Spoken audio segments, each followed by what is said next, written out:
अनेक वेळा आपण या ठिकाणी पाहिलं असेल की महिलांनी जी भूमिका घेतली त्या भूमिकेच्या पाठीशी राहण्याची जबाबदारी आमच्या सर्व कार्यकर्त्यांची असते आणि तुम्ही सर्वांनी या ठिकाणी घेतला अतिशय थाटामाटामध्ये।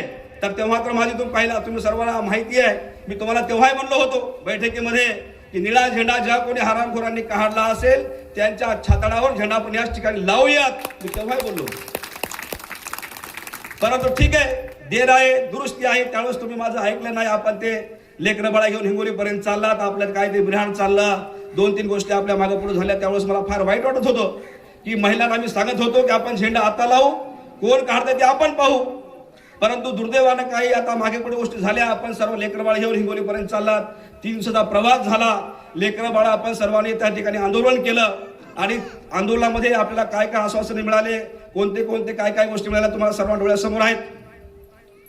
परंतु त्यावेळेस मी आपल्या इथं सहभागी होतो, कारण त्यावेळेस मी बाहेर दौऱ्यावर होतो महाराष्ट्राच्या, त्यावेळेस आपल्या ठिकाणी मला येता आलं नाही।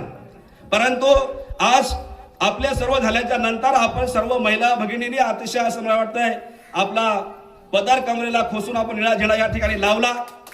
तो निळा झेंडा आम्ही डोळ्यांनी पाहिला, याचा आम्हाला अभिमान आहे आणि निश्चितपणे त्या निळ्या झेंड्यासाठी तुम्ही लढल्यामुळे आम्ही तुमच्या 100% सोबत आहोत, या पुढे सोबत आहोत। आणि म्हणून माता रमाईच्या लेकी कशा असाव्यात, माता रमाईच्या लेकी कसा, आणि म्हणून माता रमाईचा त्याग आणि संघर्ष आणि बलिदान, त्यांचा संघर्ष आपण या ठिकाणी डोळ्यासमोर ठेवत असताना आपल्या सर्व जे माता आपल्या भगिनी आहेत, आपले जे बेरुळा गावाच्या ज्या महिला आहेत, मी आपण या ठिकाणी पाहिलं असेल की या आंबेडकर चळवळीमध्ये 20-22 वर्षापासून लोकनेते विजयरावजी वाकोडे साहेबांच्या नेतृत्वामध्ये या ठिकाणी मी काम करतो।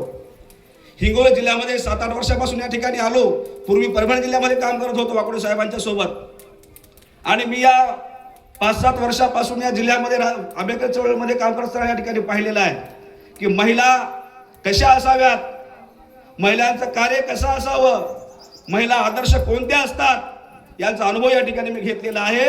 आणि म्हणून तुम्हाला या ठिकाणी या जाहीर कार्यक्रमाच्या निमित्तानं मी 3 गावाचा या ठिकाणी जाणीवपूर्वक उल्लेख करेन की महिला लढणाऱ्या कशा असाव्यात। तर नंबर 1 म्हणजे हिंगणी, की त्या हिंगणीमध्ये बाबासाहेबांची जयंती कधीच झाली नव्हती, परंतु त्या हिंगणीच्या महिलाने पुढाकार घेतला। त्याने कधीच माहिती का, पोलीस प्रशासन असेल, कायदा असेल, काही जरी असेल तर त्या महिलाने कधीच मागे हटल्या नाहीत। अनेक वेळा पुरुष मागे हटतात, परंतु जेव्हा जेव्हा एखाद्या महिलेने आपला निश्चय केला तर ते पूर्ण करू शकतात। ते म्हणजे एक मोजे हिंगणी आहे। त्या हिंगणीमध्ये बाबासाहेबांची जयंती आज थाटामाटामध्ये निघत आहे, ते केवळ आणि केवळ महिलांच्या पुढाकारामुळेच। This is Nirbhit News, fearless journalism.